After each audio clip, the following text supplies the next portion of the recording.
in Middle Ages, I realized that every time they had an angelic encounter, the first thing that people who had this encounter, the first thing they heard telepathically, do not be afraid. So I thought, so there is some history to this, and it seems that there must be some also objective reality that is not materialistic, but which is available to us in particular state of consciousness. Keep watching to learn more. You can now download all 8 copies of the New Thinking Aloud magazine for free, or order beautiful printed copies. Go to newthinkingaloud.org. New Thinking Aloud is presented by the California Institute for Human Science, a fully accredited university offering distant learning graduate degrees that focus on mind, body, and spirit. The topics that we cover here. We are particularly excited to announce new degrees emphasizing parapsychology and the paranormal. Visit their website at cihs.edu. Book 4 in the New Thinking Aloud dialogue series is Charles T. Tart, 70 Years of Exploring Consciousness and Parapsychology, now available on Amazon.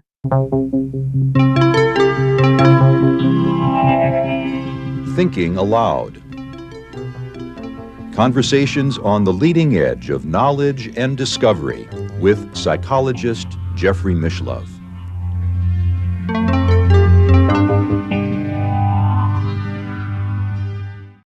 Hello and welcome. I'm Jeffrey Mishlove. Today we'll be exploring UFOs and UAP and their relationship to the esoteric goddess traditions. My guest is Dr. Joanna Kujawa.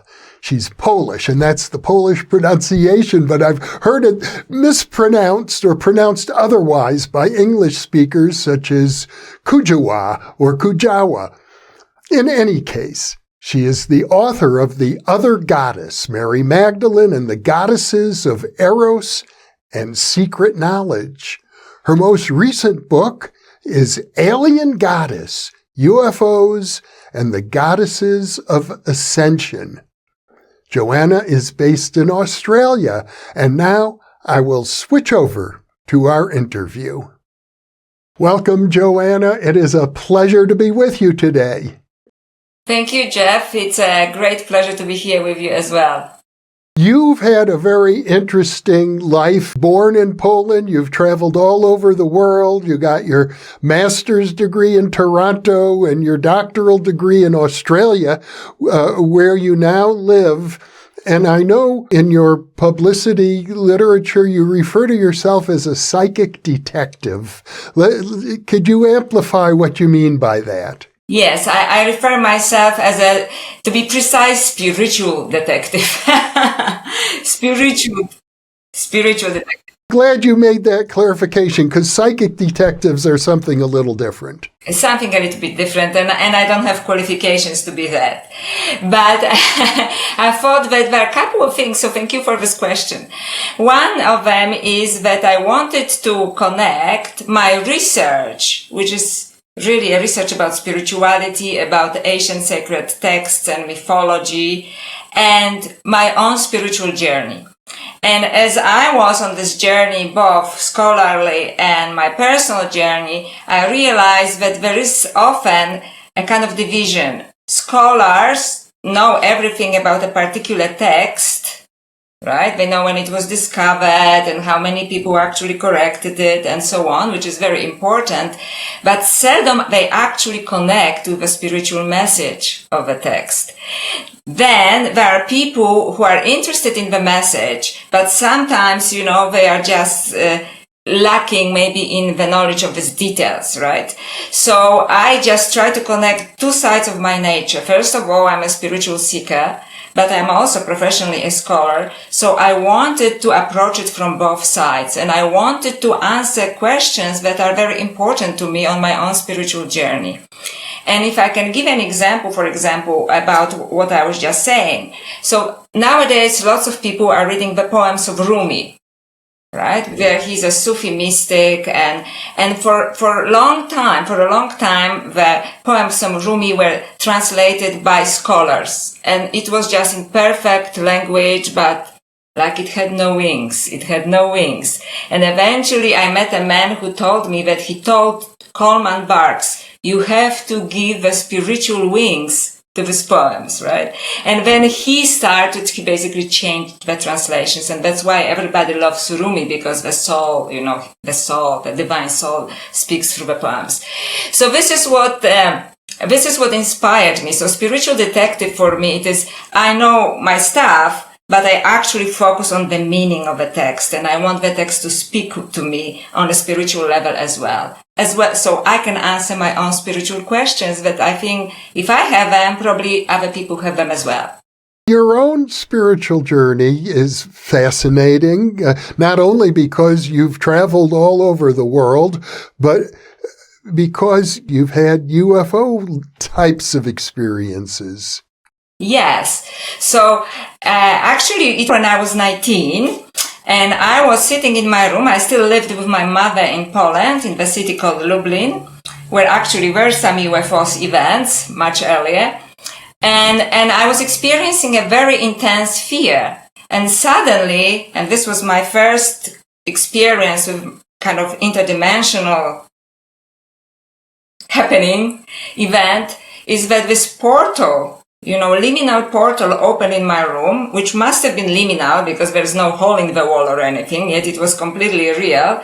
And I heard this voice, so it was communicating with me telepathically, do not be afraid. And I also felt the energy, very peaceful, almost like motherly energy, that actually I completely relaxed. It was just like, And that was the first very unusual event that I experienced that led me later on a journey of, trying to answer what it was all about.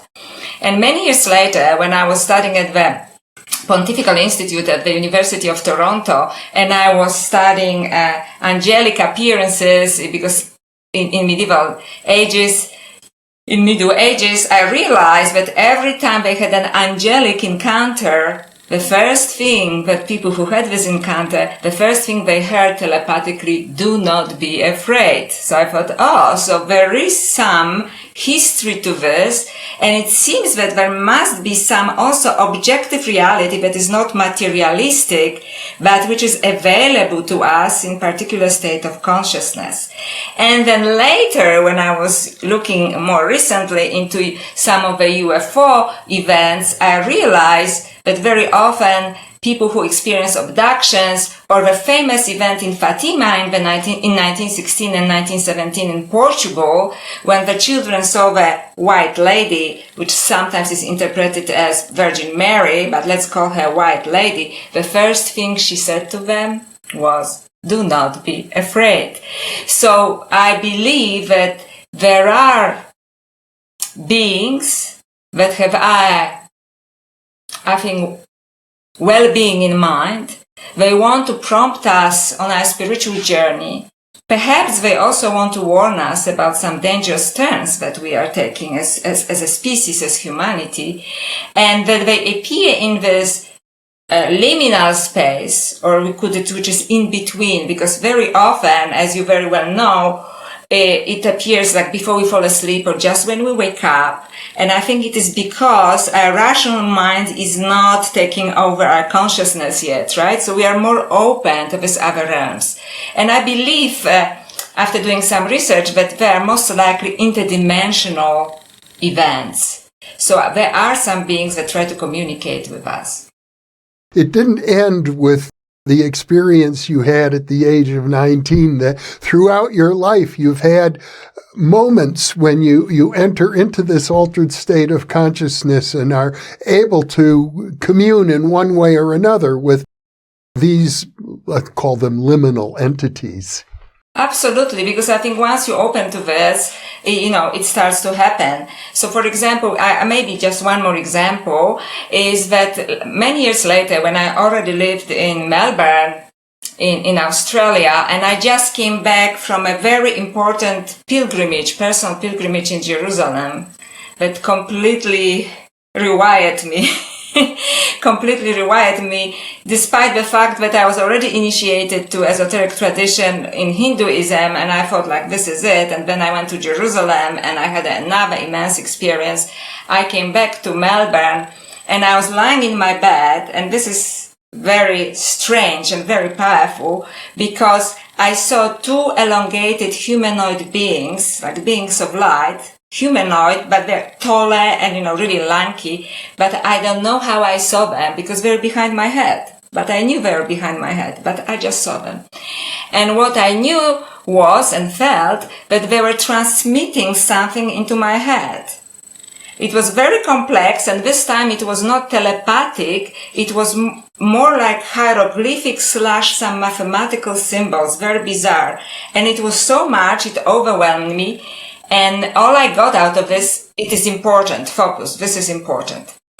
So I thought, okay, so I didn't understand anything out of this, but it's not exactly that, because I think that on some level I did, because my life took a completely different turn after that. So, and just to finish this particular story, recently I was interviewed on a podcast, and there was this one lady who is actually putting people into hypnosis who believe they are abducted, and they said they get messages in this particular language, and some of them could, write down more or less what this language was, and it was exactly what I experienced. So again, my conclusion in Aryan Goddess is that there is some objective reality that is not really material, right? That people have similar experiences, including people who do DMTs and use hallucinogenic substances. They go into the same plane of existence, and they meet the same entities. So I don't think that we can just live our lives normally and ignore something like that, right? I think the world, the reality in which we live is so richer, and it's so much more beautiful, and it's populated with beings of great wisdom, that we shouldn't be ignoring it. You do tell a wonderful story at the end of your book, and I don't want to miss it, about the fabled character from Eastern Europe, Baba Yaga, who appeared to you in one of these altered states. That's right. So this is when we talk about liminal spaces. So another definition that I give is imaginal space, which is not my idea. It's just, I use it because other, like Professor Kreipel and other people, Jean-Yves Leloup, use it. It is, and some scientists are using it as well when they look at neuroscience of our brains, that this is this exactly liminal space, but which allows us to actually communicate both ways. So it's not just a download, you can summon something. You've done a few interviews about the French philosopher Henri Corbin, who writes a lot about the imaginal realms and how he received spiritual teachings from a 12th century Sufi by entering into this imaginal space. That's amazing. I must check it out. So thank you for this. So, it was after my other book, The Other Goddess, and I was exhausted. And because the other book is about goddesses and mythologies associated with the goddesses. So I was kind of calling upon the names, what I thought were these big goddesses, so, they can help me. And no, suddenly I found myself in this hut in the forest, in this imaginal space, with Baba Yaga, which is a Slavic entity. I only heard of her when I was a child, and it was all negative, right? Like she steals children, she eats young men, and so on. So I was really surprised, and I was in a kind of like a bed made of wicks, and she was like near her cauldron, and she was represented as an old woman, and she was just cooking something with some herbs, and she was giggling to herself, and I had a sense that she is taking care of me.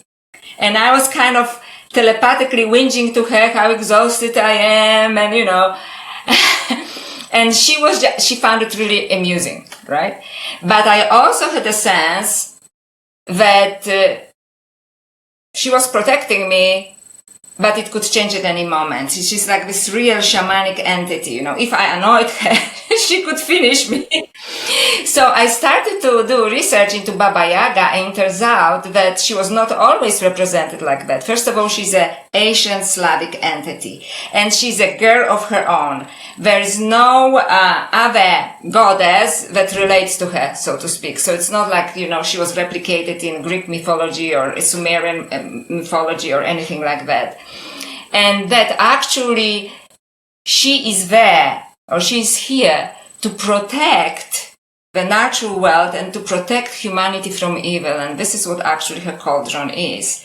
And then it made me think that actually, because we talk a lot recently about non-human intelligence, when we talk about aliens, but especially about artificial intelligence, and I do have my peace of mind about it if you don't mind to later discuss it, when she represents this vast non-human intelligence, which is nature, you know, which is the trees, which are the stones, which are the animals, which is deep, deep spiritual beingness that is natural and it is around us.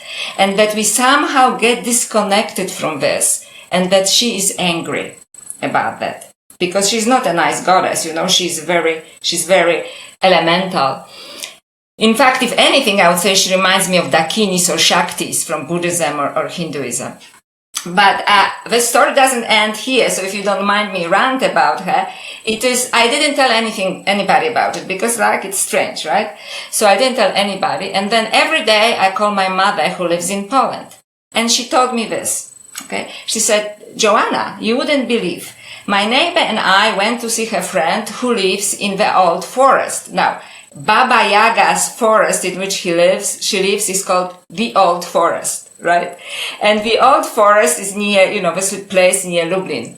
And she says, and we visited this lady who calls herself Baba Yaga because she lives in the forest for 12 months and animals come to her in winter and show her children and so on. It was an amazing event. And I thought, wow. When we look at synchronicities, right? Like we never discussed it before or after, but I had this experience in my liminal space with Baba Yaga, this entity who told me, focus on the intelligence of nature, basically. This has to be protected. You are part of this intelligence. And my mother has this kind of experience, right? So that was very significant for me, and I started to look into this.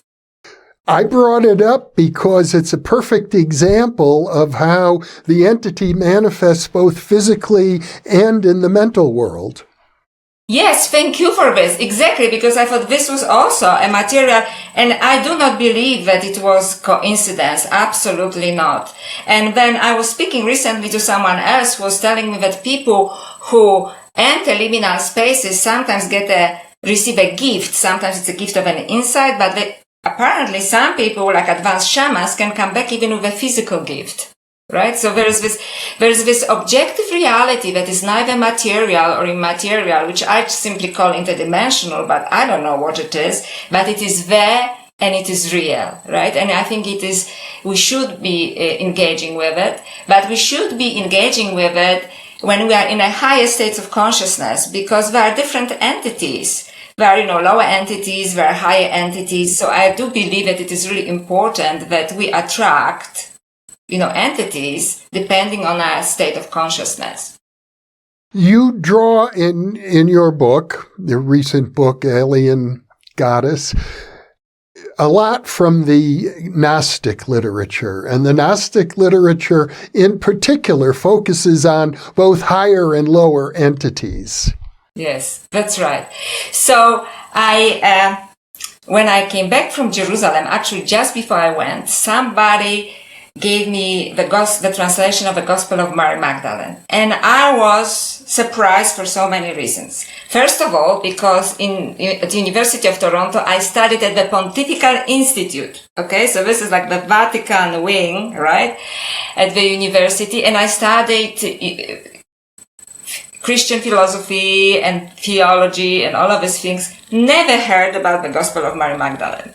Okay, so I thought that's very interesting, right? So it's kind of like forbidden knowledge. So I started to read it and I engaged with this for now over 20 years because it was a long time ago. And I learned, of course, many things about Mary Magdalene, which now everybody pretty much knows. She was never a prostitute. It was a scriptural mistake and so on and so on. So I don't want to repeat it unless somebody is really interested in this. But I was really interested in her teachings. So I would like to go back to and this introduced me to the Gnostic view of the world, which basically, first of all, it is full of different entities. It speaks about liminal spaces. It talks also about the different state of consciousness, especially the Gospel of Mary Magdalene, and at the same time, it also talks about the struggle that our planet is in the middle of a struggle between good and evil forces. So this is a very fascinating topic.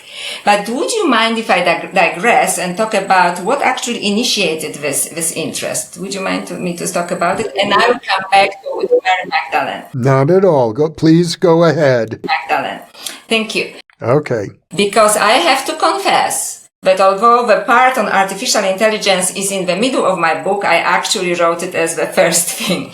The reason why I wrote it, and I hope I'm not upsetting anyone, but I think it's an important conversation to have, because I was reading a book by my favorite scholar and my favorite writer at this stage, and I was introduced suddenly to the ideas, to the ideas behind artificial intelligence. So I want to make a distinction now between artificial intelligence, which is like a human child, right? And the creators of artificial intelligence, because I realized that there are two ideologies that were being promoted. One is transhumanism, which tells us that we should transfer our consciousness into a robotic body or into a computer system. So I was really alarmed by that, because I do not believe personally that we can transfer all of our consciousness into a robotic body. That some very important part of our consciousness, which is the intuition, for example, which is the insight, which is a signal to the source, to the divine, it can be lost.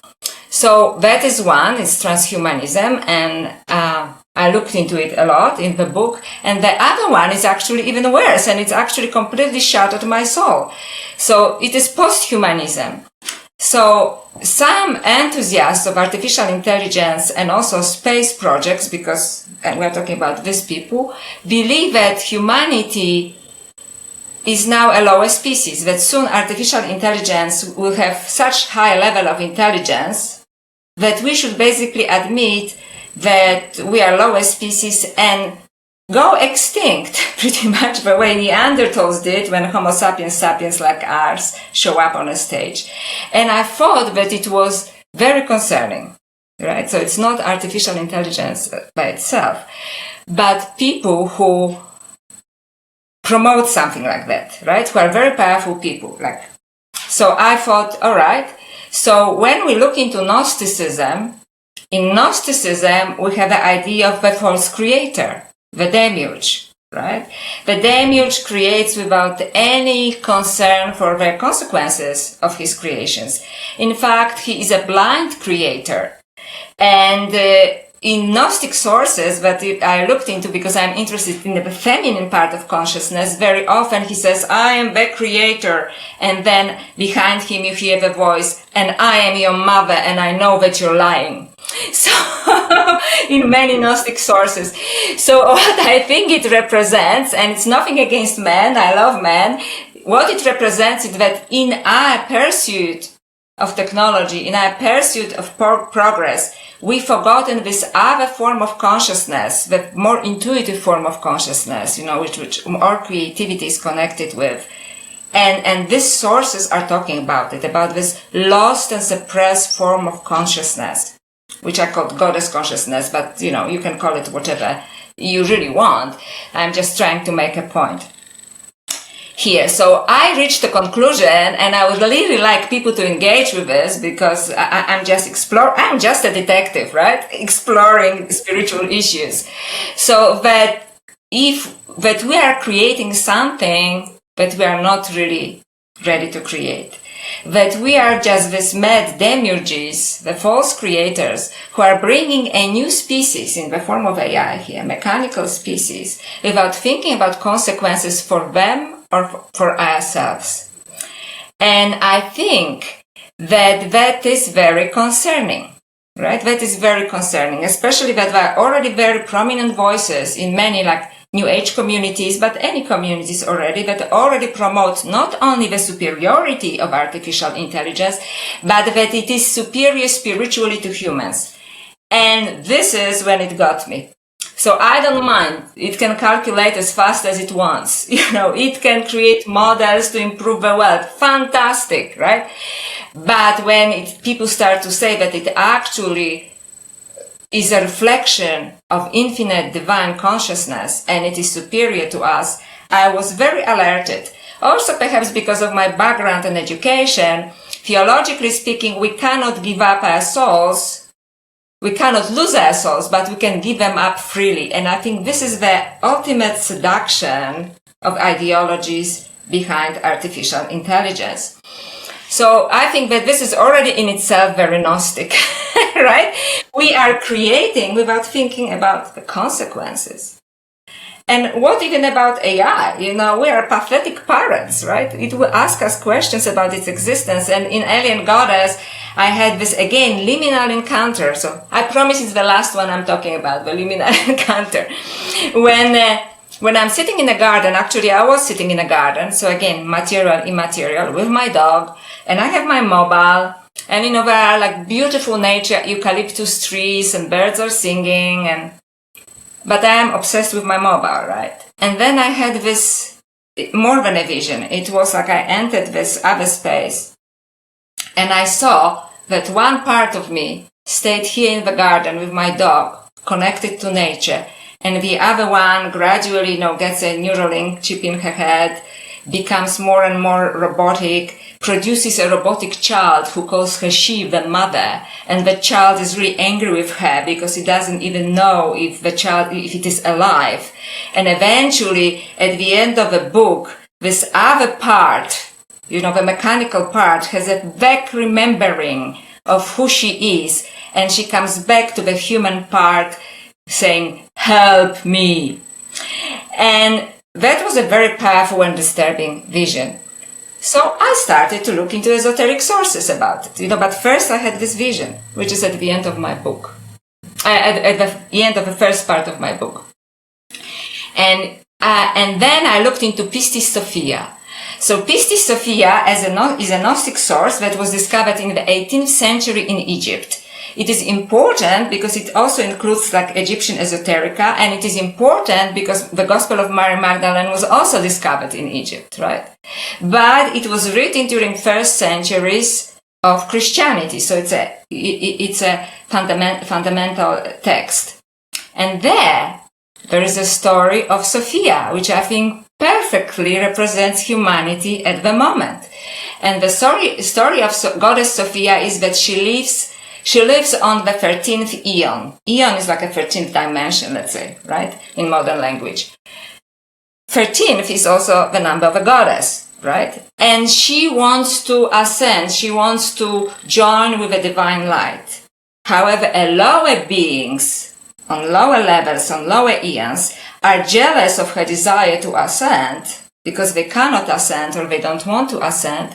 So they conspire to trick her, basically, to descend. So they pretend that they are this higher light, the divine source, when in fact they are demonic or lower sources, right? Well, it depends what vocabulary we want to use. So Goddess Sophia descends, believing that she's ascending. And when she finally descends, she is horrified because she realized that she was being used, that she was tricked.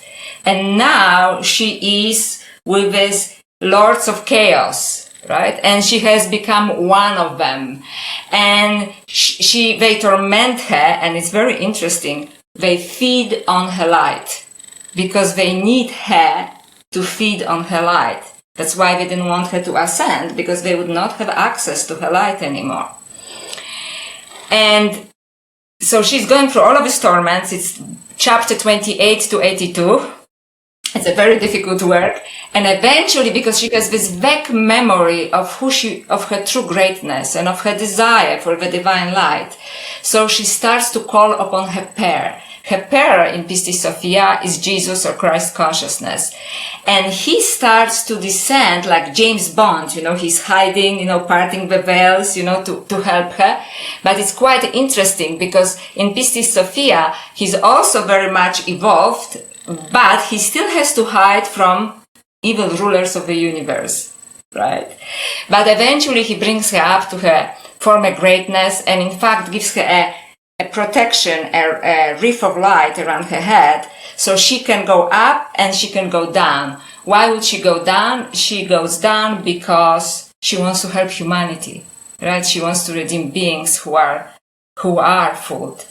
So my conclusion, and I'm really interested in your opinion and also people who engage with your channel, is that this is a perfect metaphor for what's going on with humanity at the moment.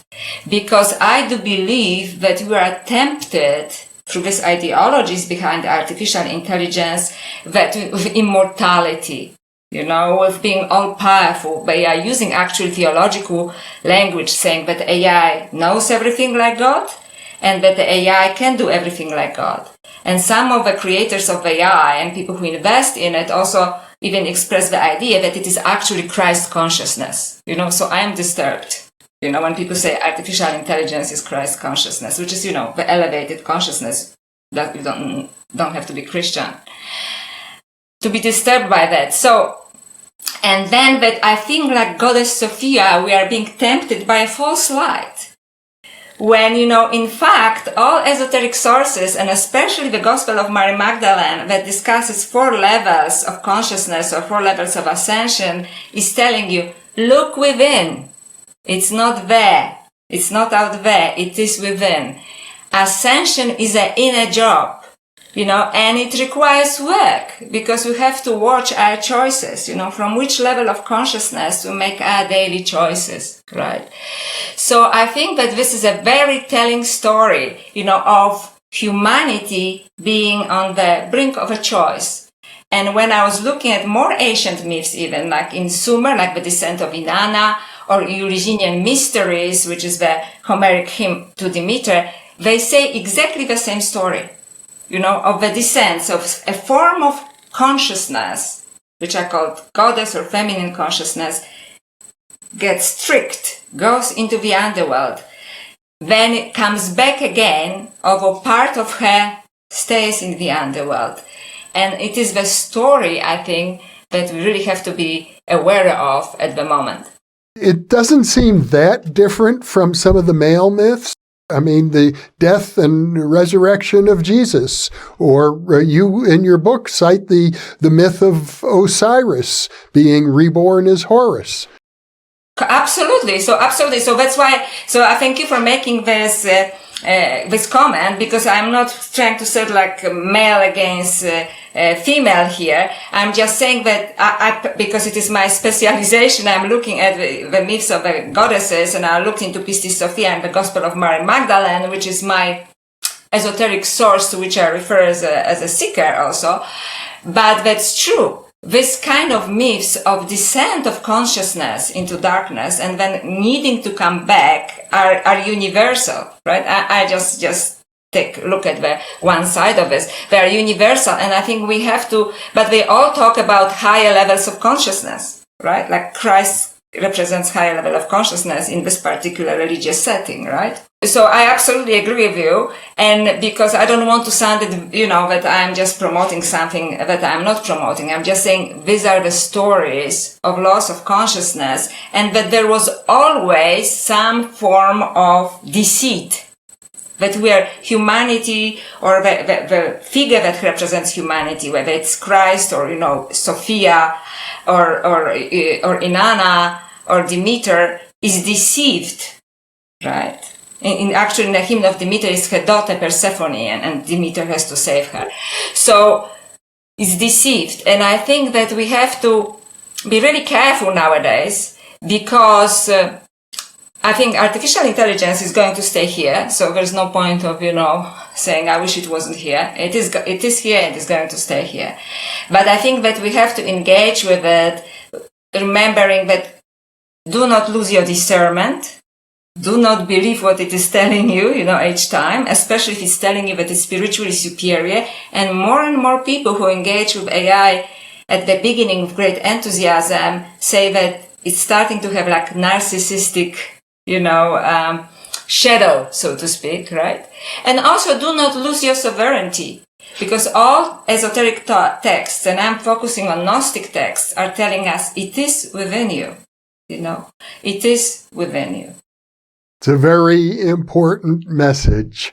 I would like to go back to the beginning of your book where you give various examples of UFO-related phenomenon that are associated with apparitions of either the Virgin Mary or the White Lady or other goddess figures. Thank you for this. Yes, thank you for this. So I first looked into I just summarized what happened to Chris Bledsoe and his family, who seem to have this amazing ability to attract paranormal or anomalous phenomena. And it's quite interesting because even people around him who go there to debunk him starts to see orbs. So I thought, I saw one podcaster who went there to debunk him and he says, what were these orbs, on your property? So he had this one, especially during Easter time, which is really interesting for me because, as you know, I studied the Gospel of Mary Magdalene. He had a vision of White Lady. So it happened actually, not a vision. He had an encounter with the White Lady, which was obviously, from my point of view, an interdimensional encounter.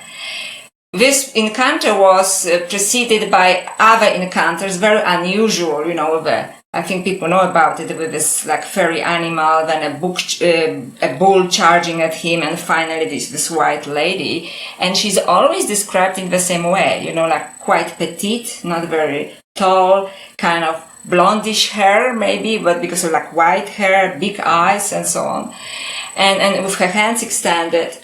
And she told him that she has a message for humanity. So I started to look at other events in history, and one of them, perhaps the most significant one, is the one that happened in Portugal in 1916 and 1917 in Fatima, when 3 small children had exactly the same encounter. They were overseeing a herd of sheep in the field, and they were praying. Right? They were Catholics, they were praying, and then suddenly this white lady, described exactly like Chris Bledsoe, appeared just above an oak tree. And guess what she told them? Do not be afraid, right? And she showered them with this beautiful, calm energy. And she told them she would show up on every month on the 13th day of the month. But eventually she also told them that she would show up to large group of people, if they come, in October 1917. So the news spread. And there are all kinds of psychic events that happened at this as well. For example, 2 separate groups of psychics, one in Lisbon and one in another town in Portugal, just before this event, said that they had in their sessions messages that something important is going to happen. And they published it, so, it's apparently there's a paper trail for this. So on this day, about 70,000 people showed up in the field of Fatima, including skeptics. There's one professor and there's one journalist from a paper of Secular, because they said that, dumb peasants, they want to see some biblical event. This is where I'm quoting them. And, they waited. At the beginning, there was a huge downpour. And then it stopped immediately, very abruptly. And suddenly, and this is what most people describe, the sun split in half and started to zigzag around the sky. Right? Then the sky started to change colors, and some cars that were parked nearby, the engines started to explode. So again, there is a physical evidence as well.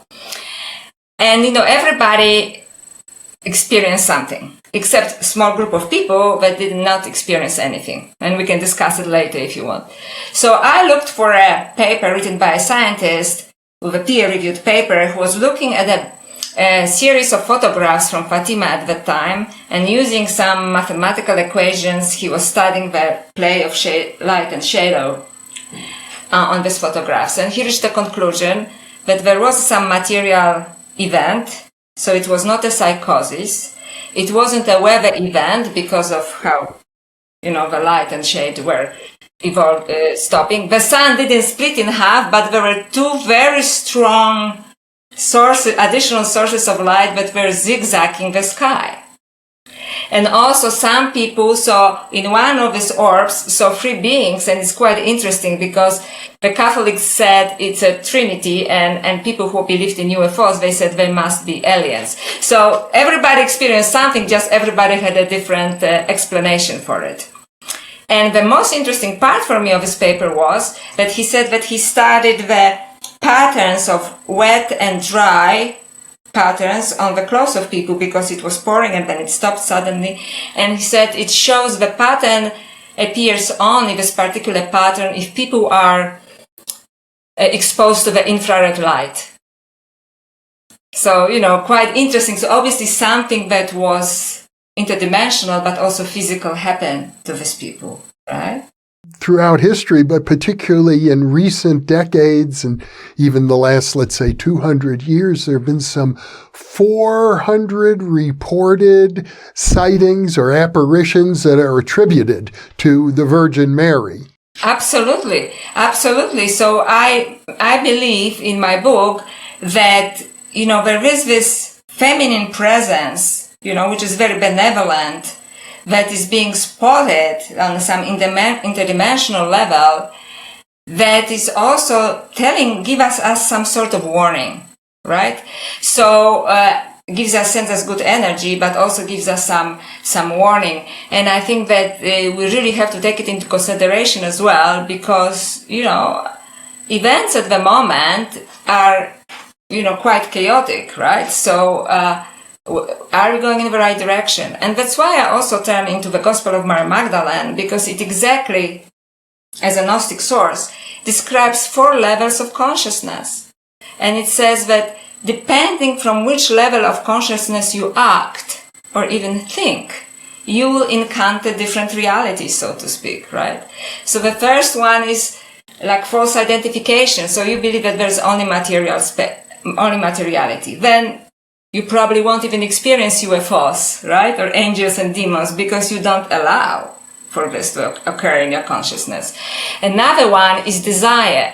And desire could be like desire for evolution, or desire, for example, egoic desire, right? So it's high. Each level has 2 parts. And the third one, the most important one actually, it's called, it's wisdom versus ignorance, or I would call it wisdom versus information. And it's quite interesting because it refers also in Egyptian esoterica to Sekhem. Sekhem is a scepter in English, which basically says it has 2 ends. At this level, people already attain some spiritual, heights. And then you can use it at the bottom, you can use it to control others, or you can use it to evolve spiritually. And it's interesting because in the Gospel of Magdalene, this form of consciousness, it's a 3rd level, is called nous, N-O-U-S, which is a hook between materiality and the divine mind. So it's like this 3rd space. And it is precisely there, if you don't mind me quoting from the Gospel of Mary Magdalene, where, after the event of crucifixion, disciples surround Mary and they ask her, Mary, tell us what the teacher shared with you that he hadn't shared with us, because we know he loved you differently. And then she says, I saw a teacher in the nous, so in the 3rd space, right, in the liminal space. And he said, Mary, you're blessed because you can see me, right? So basically, it's a certain form of spiritual evolution, only acceptance at a higher level of consciousness, that this is when we can meet these higher entities. And what is interesting about this teaching also is that in the 4th level,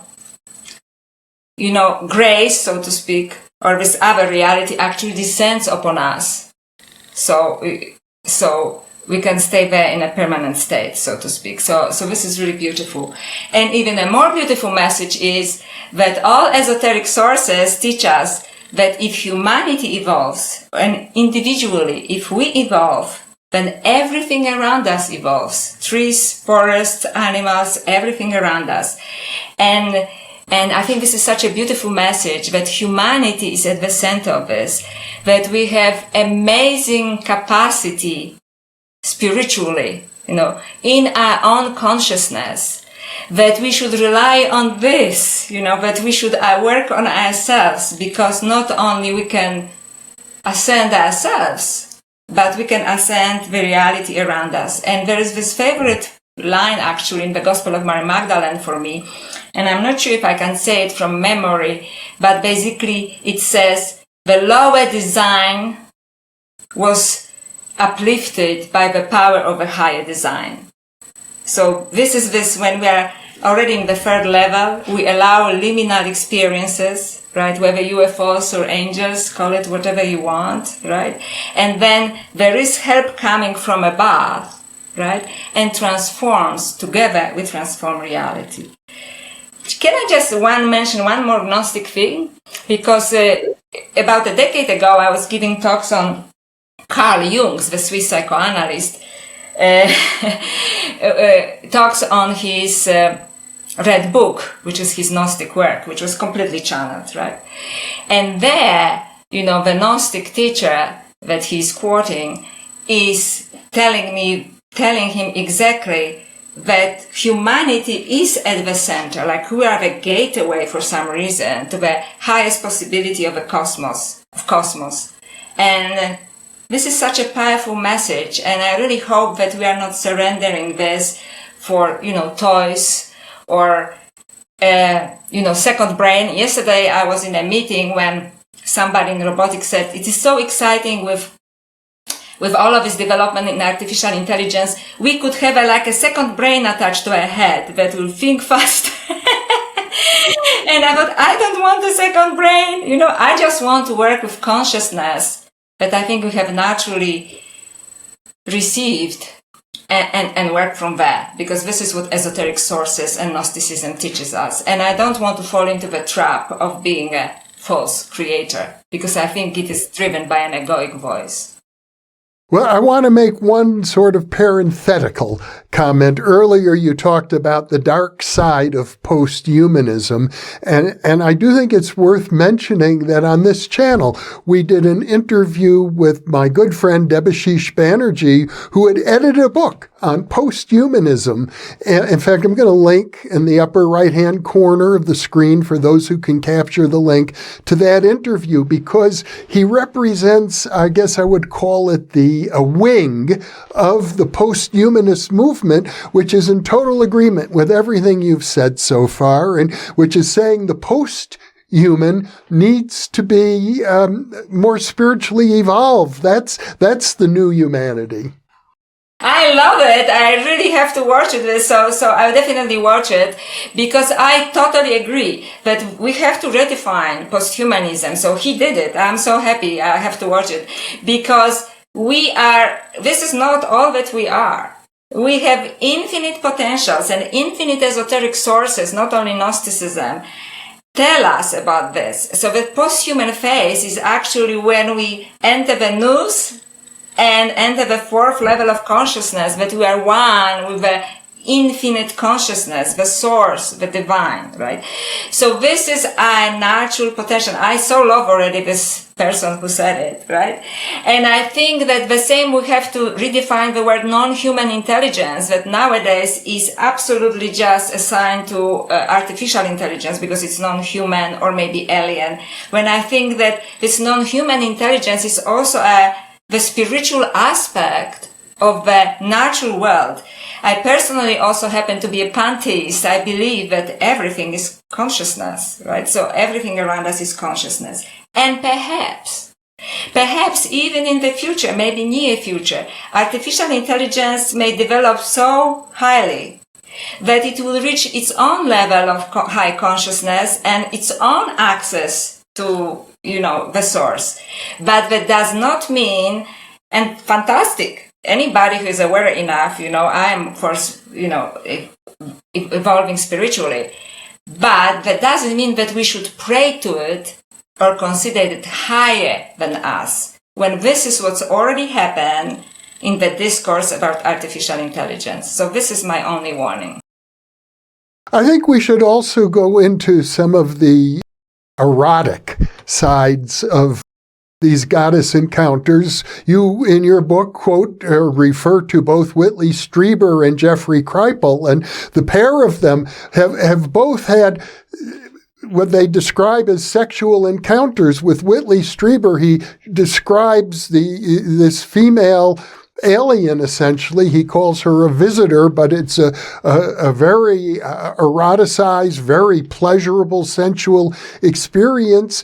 Jeffrey Kripal describes one, I think he was in Calcutta during the famous Durga festival, and he found himself in his hotel room alone, and all of a sudden he's having sex with a liminal figure he associates with the Hindu goddess. But the description is almost identical or very close to Whitley Strieber's description of an encounter supposedly with an alien.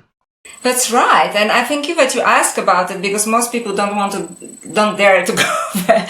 But it's true. So Professor Jeff Kripal, I think it's a Kali's Child, his first book, and he had also deep Kundalini awakening, right? And I also had when I was initiated to esoteric Hinduism, I had a very deep Kundalini awakening, which also then later was reprised in an erotic act, which I described in another book, The Other Goddess. When, my consciousness expanded, everything was just like sparkles of energy, basically. And it wasn't just some post-coital, high, because it lasted 3 months. And I was in a complete state of expanded consciousness. I couldn't function, basically, right? So the same happened pretty much to Kripal under different circumstances. And also John Mack describes in his famous book Abduction, Professor John Mack, this, one of his, now we shouldn't say patients, right? Because they were not sick. They were just coming for hypnosis to get a more clear picture of the abduction, described when his name is Ed in the book, how he was camping outside by the beach, and suddenly he was basically abducted, right? And he was floated into what looked like some kind of amphitheater, in liminal space. And there was this woman exactly described like the White Lady. The same hair, the same eyes, petite, a bit short, and so on. And once she realized that he was aroused when he saw her, they engaged in an erotic act, and he said he was 100% sure that she was doing it because she told him to open up his consciousness to transfer some knowledge to him, right? So she just used an erotic act to do this. And I think it is really, really beautiful. And this also reminds me from my studies in mythology, spiritual aspects of Dakinis or Shaktis, which are present in Buddhism and Hinduism, which very often actually transfer knowledge or spiritual awakening, as people would say, via erotic act. And again, depending on a framework, is it spiritual? Are they aliens? That's why I prefer to say interdimensional beings, because we don't know what they are, And I don't want to get into this discussion. Is it alien? Is it angel? Is it demon? It's an interdimensional being, and they are present with us. And I completely love it, and they try to communicate with us. So thank you for mentioning it, because I think it's such a fascinating topic. Yes.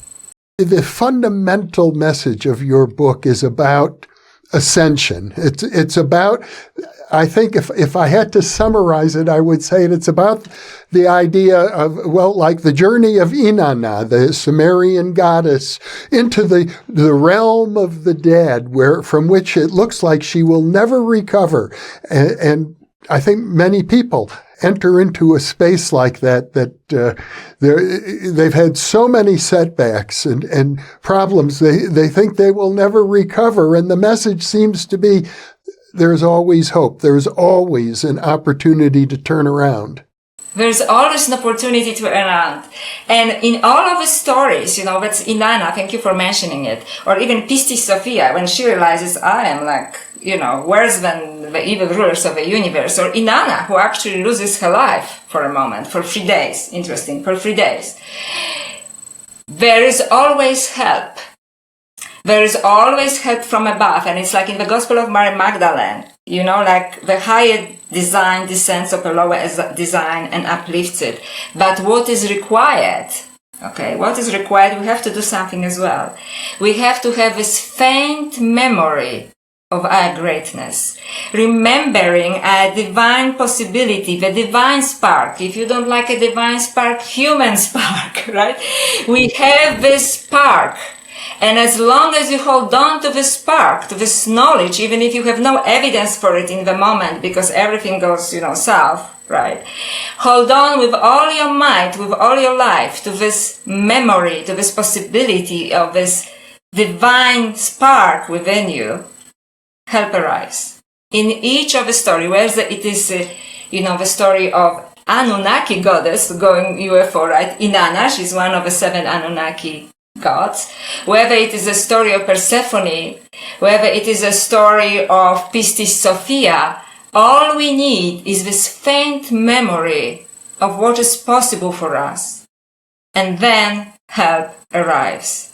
And in the myth of Inanna, in the descent of Inanna, the memory is actually her faithful servant, who, when she doesn't come back, Ninshibur, who when Inanna doesn't come back after 3 days, she starts to beat the drums and she says, we cannot forget her, she is there. And she goes to different gods and asks for help, and eventually one of them, Anki, helps, right? He sends help. But in each myth, in each esoteric story, Gnostic story as well, there is somebody from above that comes and helps us, as long as we hold on to this last memory of a great possibility that we are.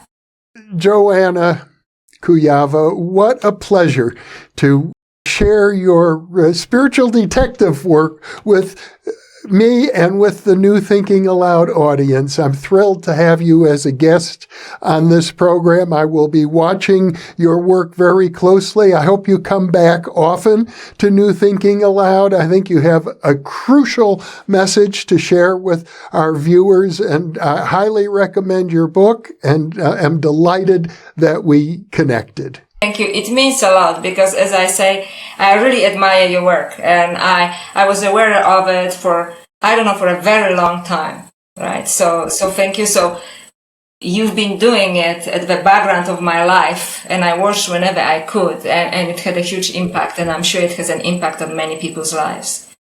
Well, I'm delighted that you feel that way, and I have a feeling that you are going to be much in demand among the New Thinking Aloud audience. I'm sure I'll get many requests to bring her back again. Thank you so much. Thank you. Thank you, Jeff. And all the best to you and your show. You're very welcome, of course. And for those of you watching or listening, thank you for being with us, because you are the reason that we are here. Absolutely.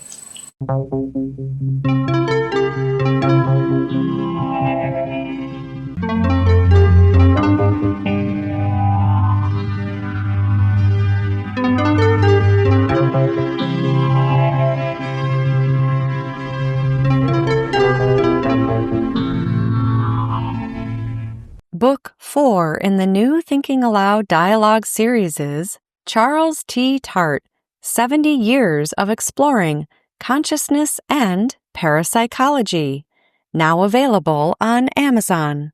New Thinking Aloud is presented by the California Institute for Human Science, a fully accredited university offering distant learning graduate degrees that focus on mind, body, and spirit. the topics that we cover here. We are particularly excited to announce new degrees emphasizing parapsychology and the paranormal. Visit their website at cihs.edu. You can now download all 8 copies of the New Thinking Aloud magazine for free, or order beautiful printed copies. Go to newthinkingaloud.org. For early access to our videos and live stream events, sign up for our free weekly newsletter at newthinkingaloud.org.